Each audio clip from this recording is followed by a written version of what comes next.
जब जेल में अडयाला में मुमताज कादरी साहब के सेल में दफा में पड़ा होता था, मैं सोचता था कि क्या जुर्म करके आए हो। जब अडयाला से जेलम लेके गए, ये मेरे जेब से ये कलम ले लिया गया, ये तस्वीर ले ली गई। उन्हीं जूतों में आज आया हूं जो जूते मेरे जेल में उतार दिए गए।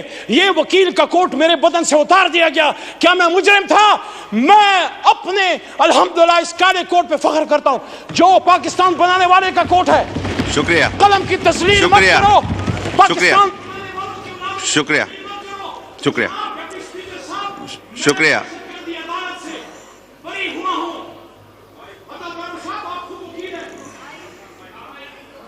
वाइंड अप करें, वाइंड अप करें। मोहम्मद अली साहब जी वाइंड अप करें प्लीज।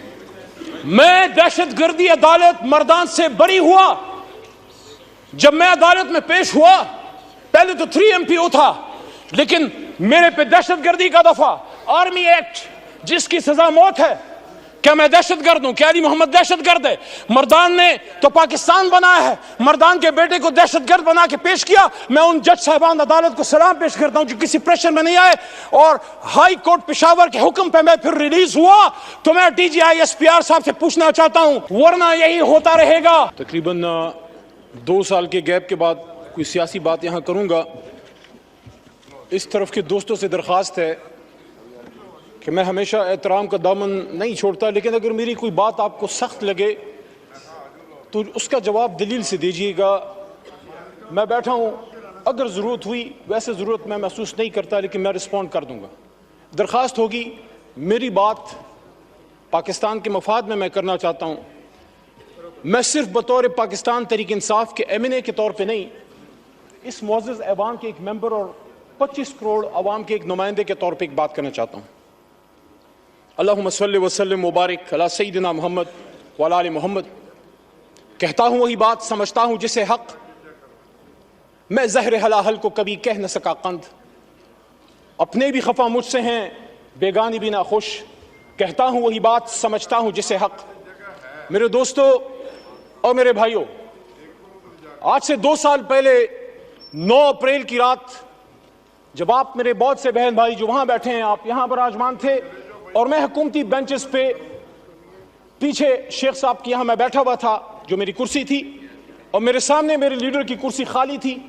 और मुझे ये लगा कि जिस तरह 3.5 साल मैंने अपने हुकूमत का दिफा किया, जो मेरी ड्यूटी थी, उस रात भी मैंने अपना फर्ज निभाना है। मुझे बहुत से लोगों ने पूछा बाद में, पूरे पाकिस्तान में जब मैं गया हूं, कि आपको इस तरफ बैठे लोगों से डर नहीं लगा? वो 170-172 थे।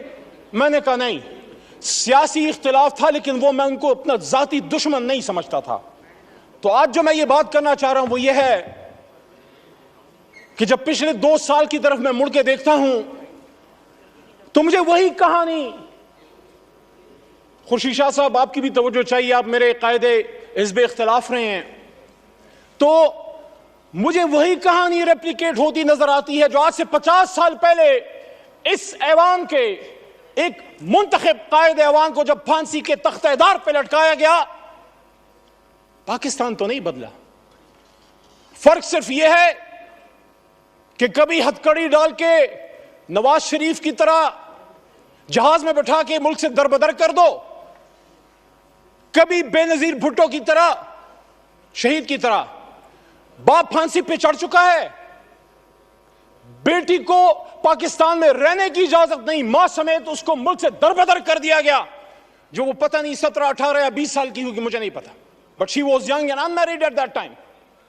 वापस आती है, फिर दरबदर की जाती है, and she was forced to go to exile once again, and her life ended in Liaquat Bagh, where she was martyred on 27 December 2007। वही लियाकत बाग जो एक और लीडर हमारा कायदे आजम का दाया हाथ खा चुका है। रावलपिंडी जहां से पाकिस्तान को मजबूत होना था, मजबूत होना है और मजबूत होगा, उसी रावलपिंडी में लियाकत अली खान शहीद हुआ। वही लियाकत अली खान जो मुझे एजाज हासिल है, मेरा दादा पीर मोहम्मद खान उसका कायदे आजम का एक अदना कारकुन था। लियाकत अली खान साहब तहरीक पाकिस्तान में मेरे गांव, और आपको सर पता है, आप इलाके को जानते हैं, मेरे गांव अमीर मकाम साहब से मुखातिब हूं। ये सवात जब जाते हैं हाथियान और शिरगढ़ से आप गुजरते हैं मेरे भाई, मेरे गांव लियाकत अली खान साहब आए, मेरे घर में क़याम किया, सरदार अब्दुल रब नश्तर उनके साथ थे, और वहां से 47 में काफिले गए पाकिस्तान को आजाद करने के लिए। मिंटो पार्क, जिसको फिर बाद में वहां मीनार पाकिस्तान बना, वहां पीर मोहम्मद साहब, गुलाम मोहम्मद खान लूखोर और खैबर पख्तूनख्वा से मुस्लिम लीग के काफिले लेके गए। वही मेरे लीडर इमरान खान साहब के वालिद इकरामुल्लाह नियाज़ी भी वहां मौजूद थे। तो जब हम भी पाकिस्तान बनाने वाले हैं, आप भी पाकिस्तान बनाने वाले हैं, तो फिर बार बार क्यों हमें ये कहने की जरूरत पड़ती है कि निसार में तेरी गलियों के वतन जहां चली है रस्म के कोई न सर उठा के चले, जो कोई चाहने वाला तवाफ को निकले, नजर चुरा के चले, जिस्म जा बचा के चले। मेरे भाई तार और छोटा भाई बैठा है, मैं एहतराम करता हूं आपकी जमात की सियासी लीडरशिप की जदोजहद का जो अगर उन्होंने की है, लेकिन जहां हम इस बात को कंडेम करते हैं कि जब एक ताले आजमा परवेज मुशर्रफ ने एक मुंतखब वज़ीर आज़म जिससे हमें लाख इख्तिलाफ है, कभी मैं मुस्लिम लीग नून का ना वोटर रहा हूं, ना सपोर्टर रहा हूं, ना कारकुन रहा हूं, लेकिन हथकड़ी डाल के जब मुल्क बदर किया गया तो फिर आपसे भी एक्सपेक्टेशन है कि आपका भी लाख इख्तिलाफ होगा। लेकिन जब आप यहां तशरीफ फरमा थे, यही शहबाज शरीफ साहब कायद हिज़्ब इख्तिलाफ की कुर्सी पे होते थे, सामने असद भाई, जो मेरी शमूलियत मेरे इनके हाथ में हुई, हमने तहरीक इंसाफ में जब शमूलियत की, मैं जब बाकायदा शामिल हुआ, असद कैसर साहब 2011 में आए, हमें शामिल किया, उसी कुर्सी पे बैठे होते थे। 1996 में मेरे खानदान ने, जब चिराग निशान था, इमरान खान का बल्ला नहीं था, तब मेरे खानदान ने वोट किया है। लेकिन वहां उस कुर्सी पे जो आदमी बैठा होता था, इमरान खान, वो चाहे आप उसको पसंद ना करें, आपको पसंद ना आए, लेकिन कायदे ऐवान तो था, उसको इसी पाकिस्तान में वजीराबाद में गोलियां मारेगी, 4 गोलियां खा के वो बैठा है अडयाला जेल में। क्या अडयाला गुंटानामो वे है जनाब स्पीकर साहब, डिप्टी स्पीकर साहब?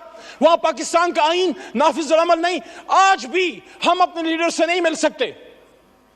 कल पाबंदी दोबारा लगी है। मैं बतौर इस ऐवान के एक मुंतखब मेंबर की, जब मैं जेल में था, मैं एक्सपेक्ट करता था कि ये ऐवान इमरान खान के लिए नहीं, अपने एक साबिक कायदे ऐवान के लिए खड़ा होगा। यहां से मुजम्मती करारदादें पास होंगी और यहां वोट को इज्जत दो कि हमारे साथी या बेनजीर भुट्टो और भुट्टो साहब की, उनकी अलमनाक जो हादसात हुए हैं, उनके दाई, उनके अमीन खड़े होंगे और वो कंडेम करेंगे और वो डिमांड करेंगे कि पाकिस्तान के एक साबिक वजीर आजम पे जानी हमला किसने किया, ये किसका सिक्योरिटी फेलियर है। वो कैमरे जो जज साहिबान के बेडरूम्स में लग सकते हैं, उन कैमरों से वो दहशतगर्द कैसे छूटा। फरवरी को एक लंबी जुदाई, लंबी कैद के बाद पहली बार अपने लीडर इमरान खान साहब से मिला। उनसे मैंने जब बात की, उन्होंने फतह मक्का मॉडल की बात की मेरे सामने जेल में, गोलियां खा के। और ये आमिर डोगर साहब, चीफ विप साहब इस बात के गवाह हैं, और हमारे साथ सरदार लतीफ खोसा साहब भी मौजूद थे, वो भी इस बात के गवाह हैं कि उन्होंने कहा कि जिस तरह हुजूर सल्लल्लाहु अलैहि वसल्लम की फरमूदात पे गैर मुस्लिमों ने अमल किया। फिर उन्होंने एग्जाम्पल दी नेल्सन मंडेला की ट्रुथ एंड रिकंसिलिएशन कमीशन की, कि उन्होंने सच बोल के पाकिस्तान को ठीक कर, अपने मुल्क को ठीक कर दिया। उन्होंने कहा मैं जाती इंतकाम पे बिलीव नहीं करता, जाती इंतकाम नहीं लूंगा। हां, जिसने कोई जुल्म किया है अदालत जाने और कानून, लेकिन सियासी इंतकाम नहीं। लेकिन सच बोलेंगे तो ट्रुथ एंड रिकंसिलिएशन कमीशन बनेगा। ये जो इस तरफ से वज़ीर आज़म के मुशीर, हालांकि उनको हम वज़ीर आज़म हमारा उसूली मौक़िफ़ नहीं मानते, लेकिन एक उनकी तरफ से दावत आई है, राना सनाउल्लाह साहब की तरफ से मुज़ाकरात की, आसिफ ज़रदारी साहब की तरफ से भी दावत आई मुज़ाकरात की। मैं आज तहरीक इंसाफ की तरफ से ये बात यहां रखना चाहता हूं कि कब इमरान खान साहब ने मुज़ाकरात से इनकार किया। 5 अगस्त को जब गिरफ्तार हो रहे थे, जब उनको उठाया जा रहा था, तो मेरे जनाब डिप्टी स्पीकर साहब, उन्होंने उस दिन भी कहा कि हम सबसे बात करने के लिए तैयार हैं, लेकिन बात की नुकात क्या होंगे? क्या हम सच पे आएंगे? क्या हम सच बोलेंगे? क्या हम सच बोलेंगे? ट्रुथ एंड रिकंसिलिएशन कमीशन के लिए सच्चाई जो है वो पहली शर्त है। आसफा बीवी को मैं वेलकम करता हूं, ऐवान में शहीद बेनजीर भुट्टो साहिबा की साहबजादी हैं। देखिए जनाब डिप्टी स्पीकर साहब, अगर हम समझते हैं कि पाकिस्तान को ठीक होना है तो फिर हम लोगों ने फैसले करने। हमें कोई ब्रोकर, कोई डीलर, कोई शख्स हमें नहीं चाहिए जो हमें आपस में बैठाए। जब हम अपनी लड़ाई यहां से बाहर लेके जाएंगे फिर सुप्रीम कोर्ट भी अमल में आएगी और फिर ब्रिंडी और अपर और बहुत सी जगह और अमल में आएंगी। मेरी आपसे दरखास्त है, स्पीकर की कुर्सी इनिशिएटिव ले। हमारा सबसे पहला नुक्ता जनाब इमरान खान साहब और असीरान की रहाई है। पॉलिटिकल केसेस हैं। वो शख्स जो वजीर आजम था, अचानक उस पर कैसे 150-200 केसेस बन गए। he's a political prisoner, he's a prisoner of conscience, and I'm not defending whatever atrocities have been done to you in the past.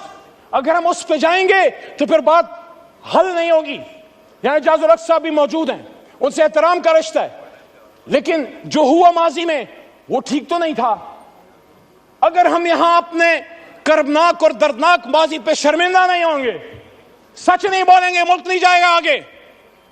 जिसने माजी में गलत किया हम तो नहीं थे। हम अपने पुरखों की अच्छी बातों को याद करते हैं, गलत बातों को डिफेंड हम ना करें। मेरा दादा पीर मोहम्मद साहब 1927 का मुस्लिम लीगी था उस जमाने में, आज वाला नहीं। पाकिस्तान बनाने की तहरीक में था, उस तहरीक में जेल भी काटी। लेकिन आज मैं समझता हूं कि सच बोलने का वक्त है। जहां मुझे इस पे फख्र है कि तहरीक पाकिस्तान का कारकुन था, जना का साथी था, जेल काटी, पाकिस्तान के लिए तकलीफ उठाई, वहां जब वो फेडरल मिनिस्टर फॉर रेवेन्यू बने, मेरे ख्याल में उनको अयूब खान साहब की कैबिनेट में वजीर नहीं बनना चाहिए था। मोहम्मद अली साहब 10 मिनट का फैसला हुआ था, 13 मिनट हो गए। ज़ियाउल हक साहब शूरा में भी वो थे। आज वक्त है कि सब सच बोले। मैं समझता हूं कि मेरे दादा पीर मोहम्मद खान साहब को मरहूम ज़ियाउल हक साहब की शूरा में नहीं होना चाहिए था। एज ए डेमोक्रेट एहतराम का रिश्ता आज भी जाज साहब से है और कल भी रहेगा और इंशाल्लाह मरते दम तक रहेगा। लेकिन सच तो कोई यहां बोले।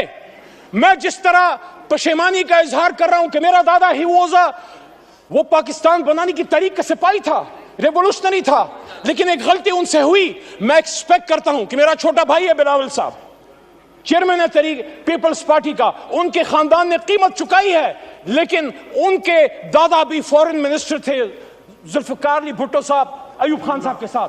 हम सबको उन सच्चाइयों की तरफ आना पड़ेगा। बाद में उन्होंने कीमत चुकाई जिसको हम आज अप्रिशिएट करते हैं। मैंने अपने लीडर से ज्यादा आपके लीडरान की बात की है, लेकिन आज मैं ये बात दोबारा रखना चाहता हूं कि इमरान खान साहब ने, क्या आप ये समझते हैं कि क्या सिर्फ उनकी किसी गलत पॉलिसी की वजह से इमरान खान साहब को घर भेजा गया? मैंने 2 साल पहले भी ये बात की डिप्टी स्पीकर साहब, और आज भी इस बात पे कायल हूं। जब इस ऐवान में अकेला खड़ा था, मैंने वहां ये बात की थी कि इमरान खान को इस बात की सजा दी गई है कि जिस बात की सजा हमेशा पाकिस्तान में कोई भी जो आजाद पॉलिसी बनाना चाहता है, हमसे पहले जिस भी लीडर के साथ हुआ है, आप सबको पता है कि उन्होंने पाकिस्तान की 1 इंच जमीन किसी गैर मुल्क को देने से इनकार किया।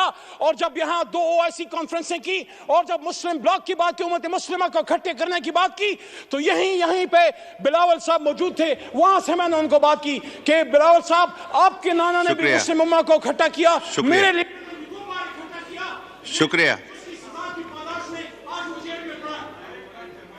शुक्रिया। 15 मिनट हो गए, 10 मिनट का फैसला था।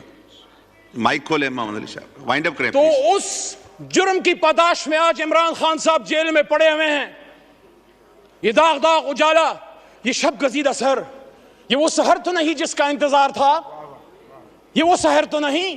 कायद आज़म ने इसलिए कुर्बानी दी थी कि आज हमारे फैसले कोई और करेंगे। और वो कौन है? जब अपने लिमिट में रहेंगे हमारे सर का ताज है।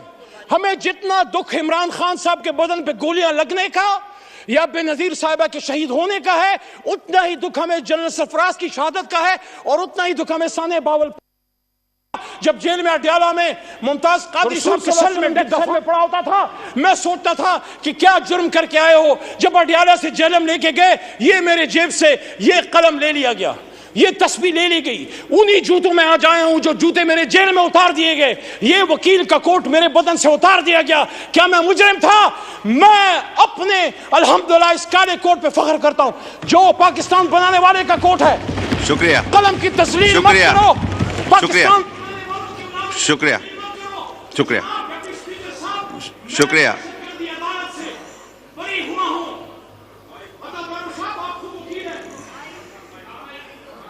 वाइंड अप करें, मोहम्मद अली साहब जी वाइंड अप करें प्लीज। मैं दहशतगर्दी अदालत मर्दान से बरी हुआ। जब मैं अदालत में पेश हुआ, पहले तो 3 MPO था, लेकिन मेरे पे दहशतगर्दी का दफा, आर्मी एक्ट जिसकी सजा मौत है। क्या मैं दहशतगर्द हूं? क्या अली मोहम्मद दहशतगर्द है? मर्दान ने तो पाकिस्तान बनाया है, मर्दान के बेटे को दहशतगर्द बना के पेश किया। मैं उन जज साहबान अदालत को सलाम पेश करता हूं जो किसी प्रेशर में नहीं आए, और हाई कोर्ट पेशावर के हुक्म पे मैं फिर रिलीज हुआ। तो मैं DGI SPR साहब से पूछना चाहता हूं, वरना यही होता रहेगा। किसी चोर दरवाजे से आने की जरूरत नहीं है, पिड्डी जरूर जाएं, सिरी पाए खाने जाएं।